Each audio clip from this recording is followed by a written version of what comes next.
क्यों श्रवण करना चाहिए, कब श्रवण करें, कैसे सुनना चाहिए, कब सुनना चाहिए और सुनने से क्या होगा। इन प्रश्नों का जवाब जहां मिलता है, पहला प्रश्न कि हम भागवत क्यों सुने, दूसरा कैसे सुने और तीसरा कब सुने। क्यों सुने, कैसे सुने और कब सुने, इन तीनों प्रश्नों का जवाब जहां मिलता है उसे कहते हैं श्रीमद् भागवत महात्म्य। तो कल की कथा में हमने श्रवण किया कि श्रीमद् भागवत क्यों सुने, तो इसका जवाब मिला कि तापत्रय विनाशाय श्री कृष्णाय वयं नुमः। यदि आप अपने तीनों प्रकार के दुखों से मुक्ति चाहते हो तो श्रीमद् भागवत कथा सुनो। अब दूसरा प्रश्न, कैसे सुने हैं, कथा को सुनने का नियम क्या है। तो कल कुछ नियम बतलाए गए कि श्रोता को जमीन पर सोना चाहिए, क्या खाएं क्या ना खाएं, क्रोध और लोभ दोनों से बचकर रहें, हो सके तो एक समय भोजन करके श्रवण करें, नहीं बनता है शरीर साथ नहीं देता तो दोनों समय भोजन करो। हमारे यहां तो लिखा है कि नोपवासो वरो प्रोक्तः कथा विघ्न करो यदि तुम्हारे व्रत से, यदि तुम्हारी उपासना से, अगर तुम्हारे कठोर तप से कथा सुनने में व्यवधान पैदा हो रहा हो, अगर आपके भूखा रहने से कथा सुनने में मन न लगे, तो ऐसे भूखा रहकर ऐसे व्रत को करने से कोई लाभ नहीं।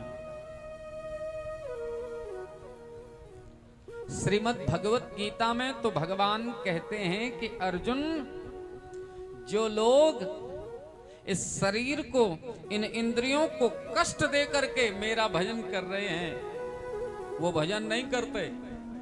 तो श्री कृष्ण कहते हैं मिथ्याचारः स उच्यते, वो मिथ्या आचरण है, झूठा आचरण है, झूठा व्रत है। क्यों? क्योंकि भगवान कहते हैं अर्जुन, ये शरीर नहीं, मैंने तुम्हें मंदिर दिया है, इस शरीर को ही मंदिर मानकर इसमें भगवान को बिठाओ। और जैसे मंदिर की सफाई, मंदिर का ध्यान रखना जरूरी है, ऐसे ही इस शरीर का भी ध्यान रखना जरूरी है। शरीर साथ दे तो खूब व्रत करो, कोई मना नहीं है, शरीर साथ न दे तो कोई आवश्यकता नहीं। तो कैसे सुने का जवाब मिला। अब तीसरा प्रश्न हुआ कि कब सुने हैं, भागवत कथा को कब सुनना चाहिए। तो श्रीमद् भागवत में 6 महीने का वर्णन किया, 6 महीनों की कथा सुने। ते तो कर्म विसूचकाः, जो मोक्ष चाहते हैं, जो प्रभु की प्राप्ति चाहते हैं, उन्हें 6 महीने ही कथा सुननी चाहिए। 6 महीनों में, जिसमें ज्येष्ठ, आषाढ़, श्रावण, भादो, आश्विन और कार्तिक, जेठ से प्रारंभ हो और कार्तिक तक के 6 महीनों में कथा श्रवण करे, जो मोक्ष चाहते हैं। और जिन्हें संसार चाहिए, जिन्हें पदार्थ चाहिए, जिन्हें आवश्यकताएं पूर्ति करना है, वो अन्य महीनों में भी कथा श्रवण कर सकते हैं। वहां भी विशेष रूप से 2 महीनों को निषेध किया, जिसमें पौष का महीना और चैत्र का महीना। क्यों? क्योंकि पौष का महीना और चैत्र का महीना मलमास माना जाता है, इसलिए 2 महीने वर्जित किए।